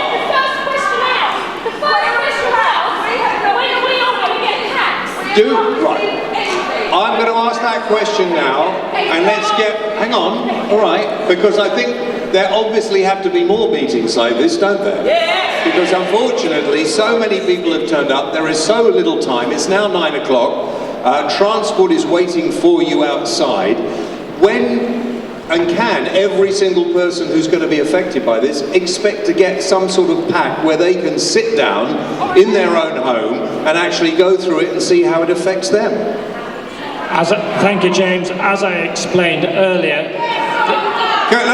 Let's get the answer. Martin. Thank you. So I have released 10,000 questionnaires sent to your council. Councillors, I now have them. All right, okay. There are 127,000 people in the borough, 10,000 isn't enough. Yes. All right, let me put it this way, we're going to be here all night. Martin, when you... just a minute. He probably can't answer that question at the moment. So hang on. Wait, let me ask. Do you think there will be some possibility when you can go back to the head office of Highways England and have a little look and a chat and let us all know maybe when that's going to be a possibility? I can answer that question now, James. Okay. Government policy around consultations is digital by default. There is a digital platform for ease of use for people to reply. Clearly, those people who would prefer a paper questionnaire, those are available through your council, they're available in the local libraries, they're available at the drop-in day, drop-in... You haven't told us, I found this out last week. I've got the M25, the A13 and this new proposed route. I have asthma, I am going to be penned in by motorways for pollution. Is your plan to kill residents like me? I'm absolutely sure nobody wants to kill anybody. But Sorry, madam, I thought I had answered the question. I found this out last week, and it's going to be 600 yards from my front door. I'm going to repent. do you? Is there any answer that they can give you tonight? Right. And I've got a dark tank. You did right to me. You haven't informed the people that this is Right. going to affect. You've informed people out Can we? Nobody can hear you. Can we actually leave this evening thinking that we can come back and get some answers to some of these questions in the future? Because obviously, I don't know, John Kent, as leader of the council, do you want to say a few words to finish off? Because there are a lot of dissatisfied people here tonight. To be fair to Highways England, they can't answer a lot of these questions, can they? No, they can't. James, I think I'll finish by thanking you, thanking everybody on the panel this evening, and most of all for thanking everybody that's turned out. I think we've heard a lot of different views. Just a couple of things that I think I would like to say. James, you chaired the last public meeting we had in Audsley. The day after that, Highways England launched their consultation. And one thing was absolutely clear at that time, and that was that option A had been dropped. Option A was dead. Option A isn't specifically mentioned in the questionnaire, it isn't mentioned on the online platform. However, and I mean, sorry, and I will go on, Highways England have been good enough to share with us the frequently asked questions document that they give to their staff that have been running the consultation events. Question 2 says, why are you not consulting on a route at location A? The answer says, Highways England's assessment has shown that a crossing at location A would not solve the traffic problems at Dartford and would do little for the economy. In light of these findings, Highways England have concluded that a route option at location A will not be taken forward, and therefore this option is not included in the public consultation. You know, that is really, really clear. But what we know since then is that Transport Minister Andrew Jones has said that option A is still a viable option and still wants it to be consulted upon. I have to say that if option A is now being considered, despite Highways England's belief that it would not solve the traffic problems at Dartford and will do little for the economy, then I think that it's time that option D was put back on the table.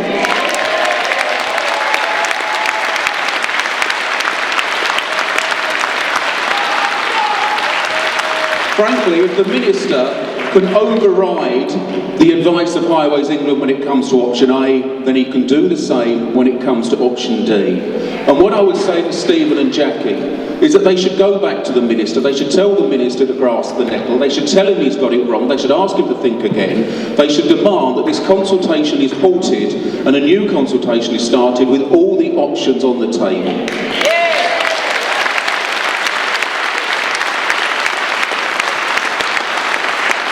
Earlier, George made the really good point that if we actually want to stand any chance, we have to have a well-argued case.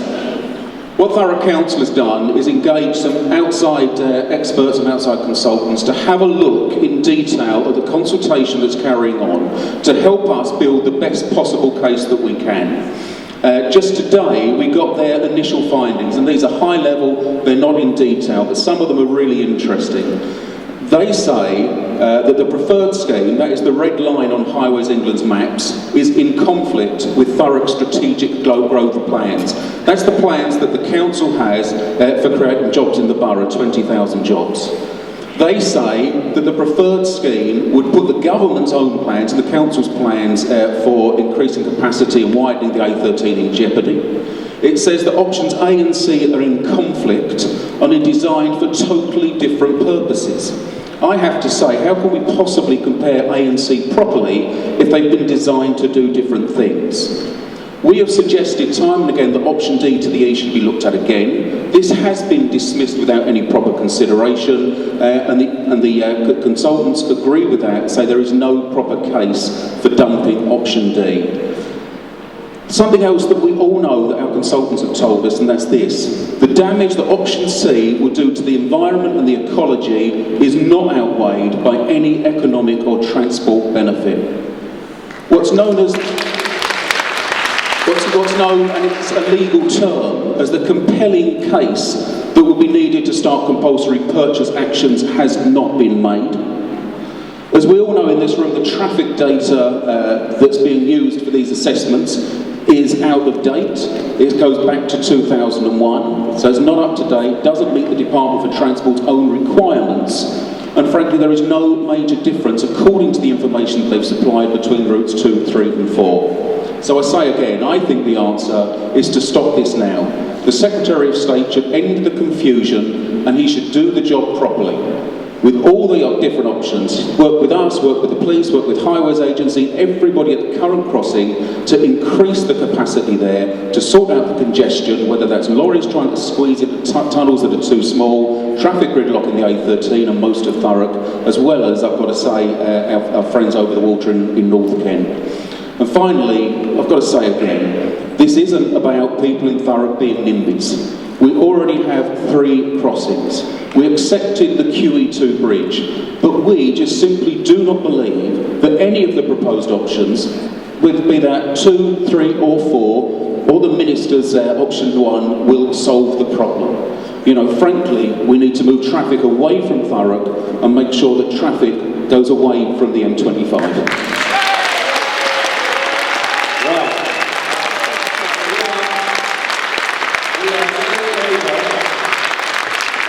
On this issue, but actually you've really got to face up that this is a serious debate we're trying to have.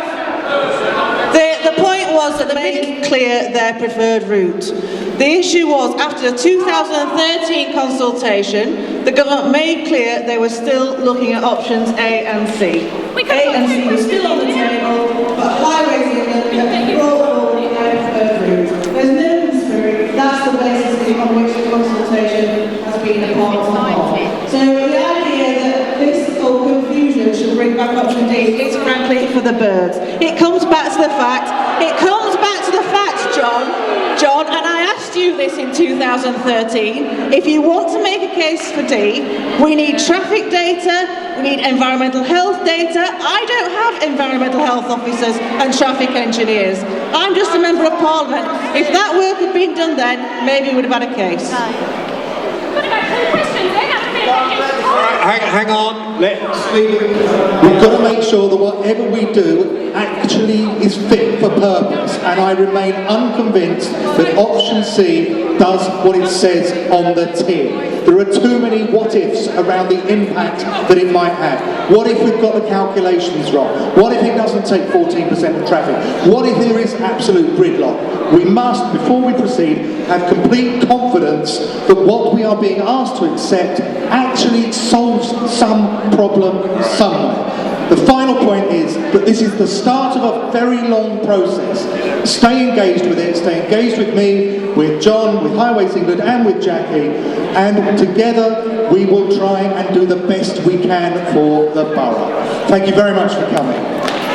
Thank you very much indeed, Stephen. I'm sure, keep an eye on what's happening. I'm sure that the council will be getting in touch with everybody via their papers, via all means of communication. Tomorrow morning on my breakfast show on BBC Essex, we will be talking about this, I have actually no doubt. If you want to... John Kent, how do you feel that meeting went? I think it was fantastic. You know, this is a big venue, and I was just a tiny bit worried that maybe we wouldn't fill it. But I haven't used an overflow room. You know, we've had the best part of 1,000 people here tonight. 1,000 people that are absolutely united in saying that we don't want to see a new crossing here in Thurrock. And these people aren't NIMBYs. They're not saying no to any new crossings anywhere. You know, what they're saying is that a new crossing has to do something of value to people in Thurrock. It has to help to beat the congestion that we suffer from on a regular basis. It needs to help the capacity at the Dartford crossing. The options that are on the table just don't do that. The other thing that's really interesting, I think, this evening is the real groundswell that says the government should think again and they should look further east. They should look at those options around Pitsea, around Canvey Island, the old options D and E that we've been saying for a long, long time were taken off the table far too early.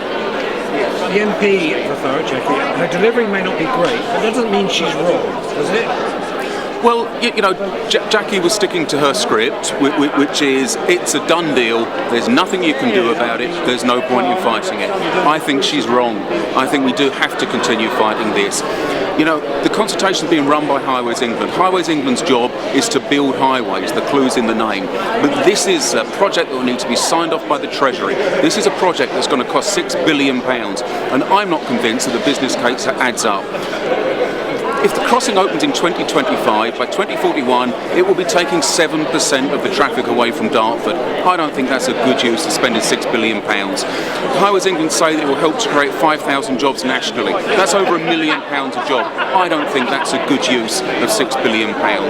And it will save approximately 3 minutes on an existing crossing. I don't think that's a good use of £6 billion. But finally, John, it's a marathon, not a sprint, and if you're Highways England government, you would just say, you can slowly perhaps just grind the people down, that 1,000 people will become 600 meetings, and so on and so on. Now, do you think people will still be here in a year or 2 years' time, or will they slowly get ground down? Michael, I know what you're saying. The last public meeting we had at the Audsley Hall, we had about 500 people. 4 weeks on, we've got 1,000 people. People aren't being ground down.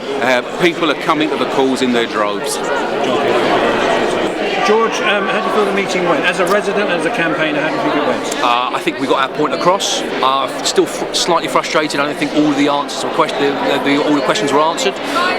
We'll continue to fight to get our answers, but I think it went well. I think we got our point across, and I'm very, very proud of the resilience, the continual passion that our community is showing. How do you keep this going? It's a snowball effect. We want more people to join our group. We want people to harness the passion they've got and continue to fight. Yeah, I'm not hard to find. People can find me. They can contact me. We welcome anybody that can help our cause. But we need to get a committee together now to actually listen to what Stephen Metcalfe said tonight, to use his help, bring other experts in from the community, and then take this fight on. What did you think of the questions from the floor? I thought they were good.